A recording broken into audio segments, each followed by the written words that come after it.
আর নয় দোকানে বাসা বাড়িতে চুরির ভয়, চোর ঘরে আসলেই কল যাবে আপনার মোবাইলে। এটা কি সেই ডিভাইস ভাই? জি রাসেল ভাই, এটাই সেই ডিভাইস। কিভাবে এই আপনার মোবাইলে কল যাবে দেখাই দিচ্ছি খুব সংক্ষিপ্ত সময়। দেখেন আমার এই ডিভাইসের সাথে এটাই হচ্ছে সেই চোর ধরার মেশিন। আচ্ছা, এটার সাথে আমার দুইটা সেন্সর জাস্ট আমি যুক্ত করে দিব। একটা হচ্ছে দরজা, ওকে। একটা হচ্ছে আপনি আপনার বাসার বাইরে যে কোনো জায়গায় যে কোনো দিক দিয়ে একটা সেন্সর খালি লাগাই রাখবেন। ওকে। সে মানুষের আসা যাওয়া ডিটেক্ট করলেই আপনার ফোনে এভাবে তাৎক্ষণিকভাবে হচ্ছে অ্যালার্ম বাজবে আর সাথে সাথে কল চলে যাবে।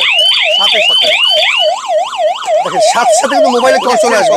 কয়েক সেকেন্ড একটা কল যেতে কতক্ষণ লাগে? আচ্ছা। 5 সেকেন্ড 7 সেকেন্ড 10 সেকেন্ড সর্বোচ্চ 15 সেকেন্ড। আচ্ছা, কল চলে আসবে কিছুক্ষণ 15 সেকেন্ডের মাধ্যমে কিন্তু কল চলে আসবে। এই দেখেন দর্শক, চলে আসছে। চোর ধরার আজব মেশিন। তার মানে কি আপনি যদি এই মেশিনের আশেপাশেই থাকেন সাথে সাথে কিন্তু আপনার মোবাইলে কল চলে আসবে। ভাই কয়টা নাম্বারে কল যাবে? এভাবে 5টা নম্বরে কল দিবে, 5টা নম্বরে এসএমএস দিবে। আচ্ছা, এটা মাত্র 6500 টাকা দামের ডিভাইস দিয়ে। আচ্ছা, এই ডিভাইস দিয়ে। জি। আচ্ছা, সেক্ষেত্রে কিন্তু আপনি দেখেন এখনো কিন্তু কল চলে আসে, যেই পর্যন্ত আপনি রিসিভ না করুন ওই পর্যন্ত ভাই কল আসতে থাকবে। এটা রিসিভ করার পর আনলক ব্যবস্থা আছে, রিসিভ করবেন আনলক করবেন। ওকে ওকে ঠিক আছে। Okay fine. সেক্ষেত্রে কিন্তু আপনি নিতে হলে কিন্তু অবশ্যই এই ডিভাইসটা বাংলাদেশের যে কোনো জেলা থেকে 500 থেকে 1000 টাকা বুকিং মানি দিয়ে অর্ডার কনফার্ম করতে পারবেন। ঈদের আগ পর্যন্ত যতজন অর্ডার করবে সবার জন্য ডেলিভারি চার্জ ফ্রি। ওকে, নিতে হলে স্ক্রিনে দেখা নাম্বারে যোগাযোগ করলেই অর্ডার করতে পারবেন।